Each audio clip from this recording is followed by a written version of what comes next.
Hello friends, कैसे हैं आप सब? बढ़िया। चलिए फ्रेंड्स, आज हम लोग एक बहुत इंपॉर्टेंट टॉपिक शुरू करने जा रहे हैं, मापन में त्रुटियां। और इसको हम बहुत बढ़िया तरीके से एकदम सरल भाषा में पढ़ेंगे। मैंने आज पहले से लिख रखा है ताकि आपको समझाने में बहुत सहूलियत हो, समय की बचत हो। तो ये वीडियो आप लोग लास्ट तक देखिएगा, पूरा कंसेप्ट क्लियर हो जाएगा। दोस्तों इसके पहले के जो सवाल है उनको आप ज़रूर समझिएगा। इसके पहले के वीडियोस में आपको मिल जाएंगे, सारे वीडियोस एक साथ लाइन से आपको प्लेलिस्ट पे मिल जाएंगे और उस प्लेलिस्ट का लिंक आपको डिस्क्रिप्शन बॉक्स में मिल जाएगा। इस चैप्टर के सभी topics with numericals, with conceptual questions, सारी चीज़ें आपको मिलेंगी ताकि आपको कंप्लीट तैयारी हो जाए। ये सारे क्वेश्चंस आपके एनुअल एग्ज़ाम के साथ साथ आपके कॉम्पिटिटिव एग्ज़ाम्स में भी पूछे जा सकते हैं दोस्तों। ठीक है, देखो वीवी विश्लेषण का हमने तीसरा अनुप्रयोग, उसके पहले हमने दूसरा अनुप्रयोग पढ़ा था। सारी चीज़ें कंप्लीट आपको मिल जाएंगी, तो ज़रूर देखिएगा। चैनल पर नए हैं तो सब्सक्राइब जरूर कर लीजिए दोस्तों। इस चैनल पर आपको आपकी परीक्षा की पूरी तैयारी हो जाएगी। अब मापन में त्रुटियां क्या है? त्रुटि से ही समझ में आता है कि मापने में थोड़ी बहुत मिस्टेक, ठीक है, जो उस भौतिक राशि का जो एक्चुअल मान है और हम जो नाप रहे हैं उसमें थोड़ा बहुत डिफरेंस हो जाता है। डिफरेंस क्यों होता है? उसके बहुत सारे कारण होते हैं। कभी यंत्र की बनावट में थोड़ी गड़बड़ी, कभी हमारे नापने में गड़बड़ी, कभी मौसम की गड़बड़ियाँ, अनेक प्रकार की गड़बड़ी हो सकती है। तो ओवरऑल देखा जाए तो वास्तविक मान यानी कि जो उसका एक्चुअल वैल्यू है उस भौतिक राशि का और हम जो नाप रहे हैं उसमें जो डिफरेंस आ रहा है उसी को अपन बोलते हैं त्रुटि। ठीक है, वास्तविक मान और हमारे द्वारा नापे गए मापित मान यानी कि उसको हम कहेंगे, तो उसमें जो अंतर है उसी को अपन बोलते हैं त्रुटि। मुख्य रूप से अगर देखा जाए तो त्रुटियां तीन प्रकार की होती हैं: क्रमबद्ध त्रुटियां, यादृच्छिक त्रुटियां, स्थूल त्रुटियां। क्रमबद्ध त्रुटियों में बहुत सारे प्रकार हैं, आप किताब में डिटेल में पढ़ सकते हैं, परंतु हमने यहाँ पर उन्हीं चीज़ों को व्यक्त किया है जो परीक्षा की दृष्टि से महत्वपूर्ण है। हालांकि मैं ओरली आपको बहुत सारी चीज़ें बता देता हूँ। क्रमबद्ध त्रुटियां मतलब जो केवल एक ही दिशा में होती है, यानी कि या तो प्लस में या तो माइनस में। अब इसके अंतर्गत यंत्र की त्रुटि आ गई, यंत्र की बनावट में कि उसका जीरो सीट सही जगह पे है कि नहीं है, उसकी शून्यांक त्रुटि, उसकी अल्पतमांक त्रुटि, अचर त्रुटि, व्यक्तिगत त्रुटि। व्यक्तिगत त्रुटि किसको बोलेंगे? भाई जो प्रयोग करता है, जो माप ले रहा है, जो माप नोट कर रहा है, अगर वही सही तरीके से पाठ नहीं ले रहा है, सही तरीके से प्रेक्षण नहीं ले रहा है तो भी त्रुटि होगी। कई बार ऐसी त्रुटियां होती हैं जो बार बार रिपीट होती हैं, कारण समझ में नहीं आता है, अनेक बार प्रेक्षण लेते हैं फिर भी त्रुटि होती है। अब जब डिटेल में उसका कारण जानने की कोशिश करते हैं तो पता चलता है यंत्र में ही गलत तरीके से उसका अंशांकन हुआ है, या अंशांकन यानी कैलिब्रेशन, यानी उसमें जो अंकन किया गया है उसी में गड़बड़ होता है। तो यंत्र में ही अंशांकन गड़बड़ होता है तो उसके कारण भी त्रुटि होती है। एक होती है आपका बाह्य कारकों के कारण त्रुटि, कभी मौसम सही नहीं है, कभी टेम्परेचर या प्रेशर सही नहीं है, तो उसके कारण भी त्रुटि हो जाती है दोस्तों। बहुत सारे कारण होते हैं और वो सारे की सारी क्रमबद्ध त्रुटियों में आते हैं। यादृच्छिक त्रुटियाँ क्या है सेकंड प्रकार में? इसमें यह है कि जब त्रुटि अनियमित और यादृच्छिक रूप से होती है, यानी कि मैं 10 बार माप ले रहा हूँ, 10 बार अलग अलग आ रहा है, थोड़ा बहुत डिफरेंस आ ही रहा है। 10 बार माप ले रहा हूँ, हल्का हल्का फर्क सब में आ रहा है, एक सेम वैल्यू नहीं मिल रही, थोड़ी बहुत फर्क मिल रही, तो वो यादृच्छिक त्रुटि आएगा। ऐसी स्थिति में क्या करते हैं, उस त्रुटि को मिनिमाइज करने के लिए यानी कि न्यूनतम करने के लिए हम क्या करते हैं, 10 बार आपने उस भौतिक राशि को नापा, फिर क्या किया आपने उन सबका एवरेज निकाल दिया। एवरेज मतलब जैसे 10 बार आपने माप लिया तो 10 को जोड़ करके आपने 10 से भाग दे दिया तो एवरेज निकल गया। तो एवरेज निकालने से क्या होता है, अपने को सब उन सभी 10 वैल्यू के बीचों बीच का आंकड़ा मिलता है, तो वो जो त्रुटि होती है वो मिनिमाइज हो जाती है और हम एक्चुअल वैल्यू के बहुत करीब पहुंच जाते हैं, तो वो यादृच्छिक त्रुटियाँ होते हैं। स्थूल त्रुटियाँ क्या होता है? ये मापनकर्ता की खुद की असावधानी के कारण जो त्रुटि होती है उसको बोलते हैं स्थूल त्रुटि। मापनकर्ता का असावधानी के कारण होने वाली त्रुटि को बोलते हैं स्थूल त्रुटियाँ। जैसे कि प्रेक्षणों को गलत तरीके से नोट करना, उपकरणों को ऐसे ही यूज़ करना, मतलब पूरी सावधानी किए बिना ही यूज़ करना, सावधानी बरते बिना ही यूज़ करना, और बहुत सारे जो फैक्टर्स होते हैं उनको नज़रअंदाज करते हुए यदि हम लोग प्रयोग करते हैं तो त्रुटियाँ होती हैं, उनको अपन बोलते हैं स्थूल त्रुटियाँ। तो तीनों प्रकार की त्रुटि आपको समझ में आ गई दोस्तों। आप किताब में और डिटेल में इसको समझ सकते हो, पढ़ सकते हो। मेन जो चीज़ है वो है त्रुटि व्यक्त करने के तरीके। तो ये बहुत इंपॉर्टेंट चीज़ है, ये परीक्षा में आते हैं, लेकिन परीक्षा में जो चीज़ और भी ज़्यादा इंपॉर्टेंट है उसको मैं नेक्स्ट वीडियो में बताऊंगा। उसके लिए आपको बेसिक समझाना ज़रूरी था, इसलिए हम आज के इस वीडियो में ये समझ रहे हैं।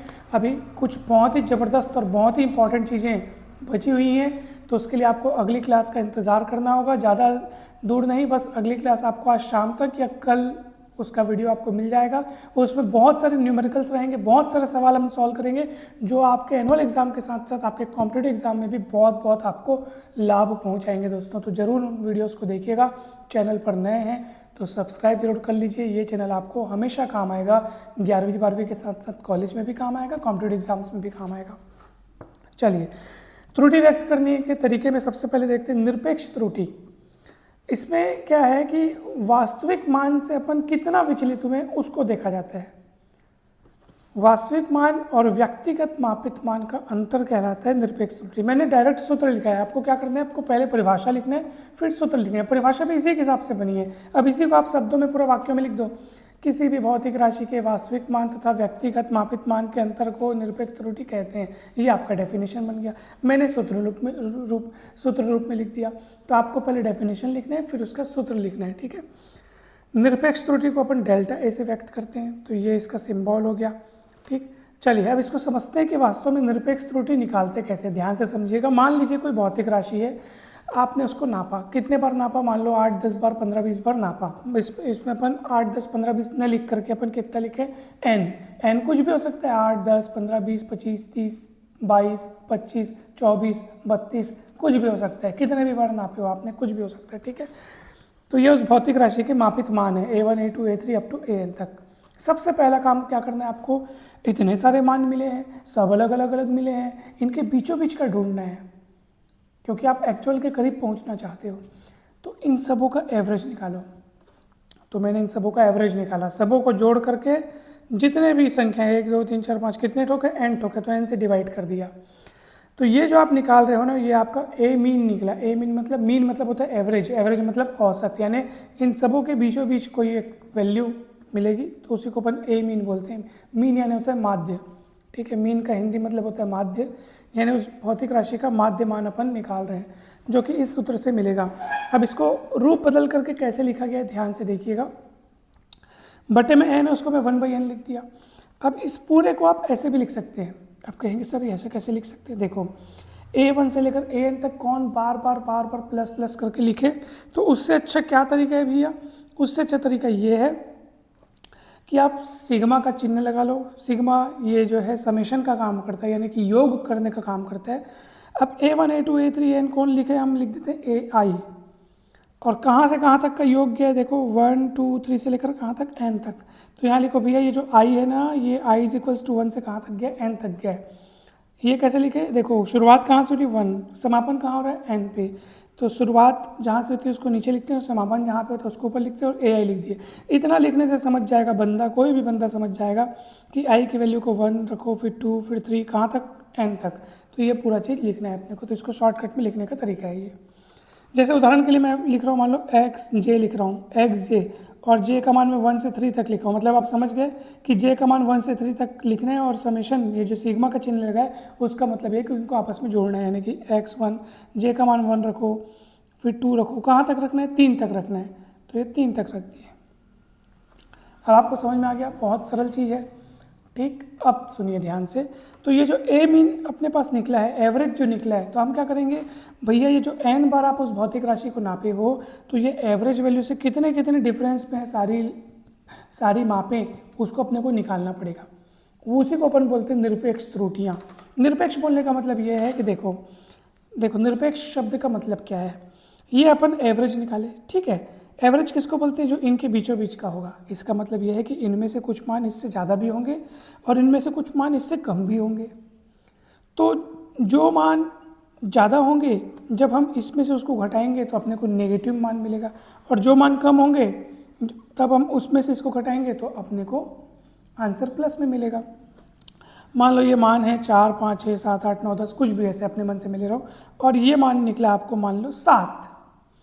अब जब आप घटाओगे 7 में से 5 को प्लस में आंसर आएगा, 7 में से 6 को प्लस में आंसर आएगा, 7 में से 7 को 0 हो जाएगा। फिर 7 में से जब आप 8 को घटाओगे तो आपको माइनस में आंसर आएगा ना सर, क्योंकि इसमें से कुछ मान इस वैल्यू से कुछ ज़्यादा है कुछ कम है, तो कुछ को घटाने पे प्लस चिन्ह आएगा, कुछ को घटाने पे माइनस चिन्ह आएगा। लेकिन निरपेक्ष का मतलब ये होता है कि आपको आंसर सदैव प्लस में स्वीकार करना है। आपको केवल वैल्यू देखने की कितने से फर्क आ रहा है, चाहे प्लस में हो चाहे माइनस में हो, तो आपको उसी को बोलते हैं निरपेक्ष मान। और उसको पता करने के लिए अपन ऐसे आजू बाजू 2 डंडी लगा देते हैं। तो डंडी लगाने का मतलब ये है कि हमारी वैल्यू प्लस में ही स्वीकार की जाएगी। ठीक है, तो देखो ये डेल्टा ए वन मतलब मीन वैल्यू से पहली वैल्यू का कितना डिफरेंस है। तो ये मीन वैल्यू लिखे ए मीन और माइनस पहली वैल्यू, पहला मान। डंडी लगाने का मतलब ये है कि इन दोनों का डिफरेंस चाहे प्लस में है चाहे माइनस में, हमको आंसर सदैव प्लस वैल्यू में लिखना है, धनात्मक मिलना चाहिए। आपने गणित में भी पढ़ा होगा, जैसे इसको अच्छा आजू बाजू वाले डंडी को बोलते हैं मॉडुलस यानी कि मॉड। ठीक है, तो मॉड ऑफ 5 करेंगे तब भी 5 लिखते हैं, मॉड ऑफ -5 करोगे तब भी 5 लिखते हैं। यानी डबल डंडी का जो काम है वो ये है कि आपको अंदर चाहे प्लस लिखा हो चाहे माइनस लिखा हो, आपको आंसर के रूप में प्लस ही देगा।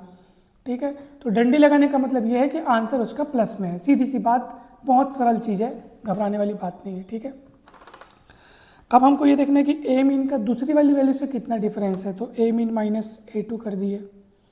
ठीक है, मॉड लगा दिए, इसको अपन डेल्टा A2 बोल दिए। ठीक है, ऐसे ही चलते जाओ, ऐसे डेल्टा A3 का मॉड निकालो, डेल्टा A4 का मॉड निकालो, सेम ऐसे इसी टाइप का सूत्र लगाओ। फिर डेल्टा AN का मॉड निकालेंगे तो उसका ये सूत्र बनेगा।